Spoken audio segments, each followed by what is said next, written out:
I'm Matt from ePipe Mods, and in this video I'm going to go over how to replace the fuse in your pipe. Just in case the fuse blows, you'll know how to fix it, and I'm also going to explain why we put a fuse in the pipes and basically what causes a short in most situations. So let's check it out.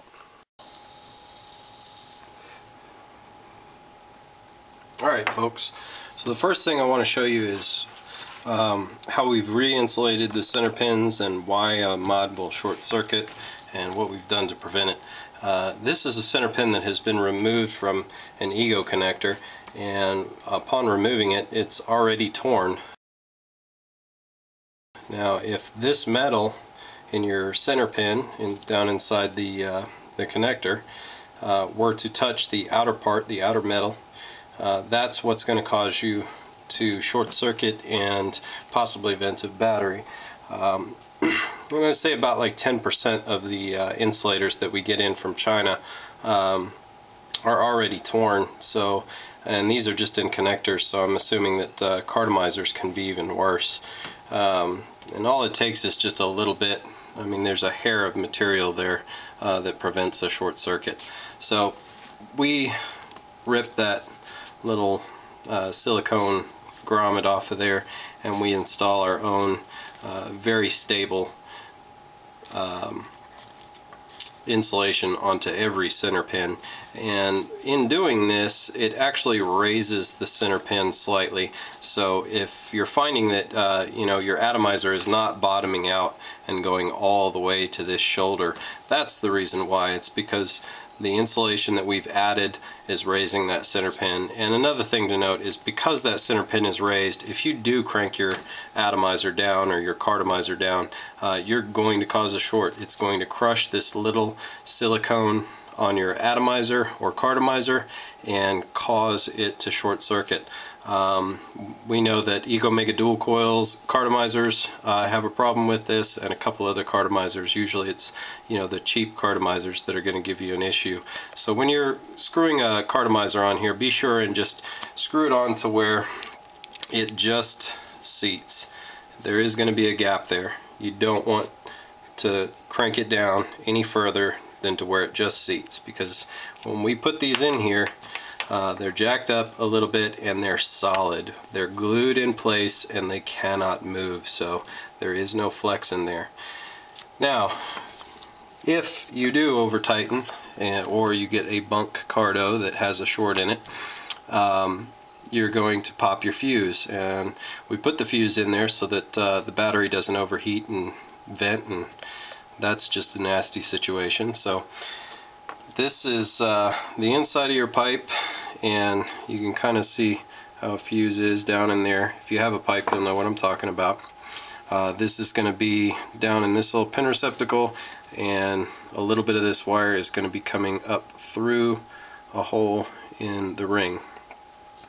Now I'm going to show you how to put this all together. Okay, so I just had to grab a couple tools and show you what I recommend, and then what you can also use. I recommend a pair of right angle needle nose pliers or angled pliers. This will help tremendously trying to get that fuse inside the bowl and holding on to it. And also some very close wire snips. Regular wire snips are probably going to leave a little too much coming off the top when you put the wire through the ring. You want a nice flush cut. So if you don't have two of these, you're going to want either tweezers or a pair of nail clippers. These can get into pretty tight spaces inside the mod. So first, when you get your fuse, it's going to look like that. You're going to want to trim the majority of that off of one side. Leave about that much. That might actually be a little too much. Take a little bit more off of there, and that end is going to go into the receptacle down inside the pipe.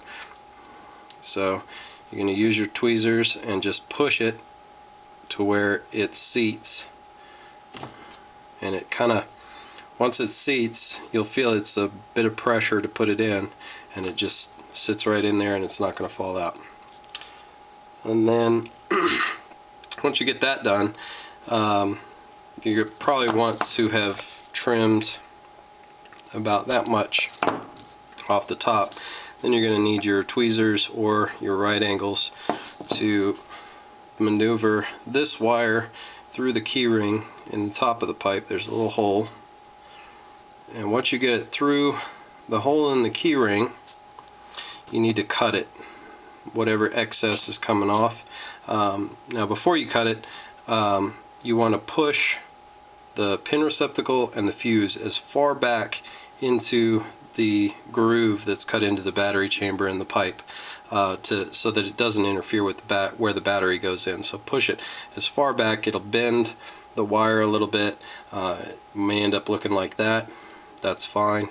You just want to be sure that it's well away from the battery chamber, and that the battery coming in and out of the pipe is not going to interfere with the fuse. Once that's all done, you take your wire snips and cut off the excess wire from the fuse, and basically you don't want any wire poking up. If there's any wire poking up there, you have a chance of the wire hitting the button and activating the pipe when you're not actually pressing the button. So you want a nice flush cut on that wire right there. And essentially that's it. I know it's a little bit tricky, but small price to pay for safety, right? Especially when we have cheap Chinese parts that are causing shorts and venting in people's faces. So that's how to replace your fuse. And if you're not comfortable replacing your fuse and you'd rather me do it, you can send your pipe back to me. There'll be an option on the website where you can send it back to me, and for $10 I'll polish it up, put a new fuse in it, and send it back to you. So that's it, guys. So there you have it, folks. V2 pipe fuse replacement. One thing I would like to mention is the new buttons. The new buttons are aluminum. In the some of the previous videos you may have seen a faux tobacco button. We had an issue with the faux tobacco buttons.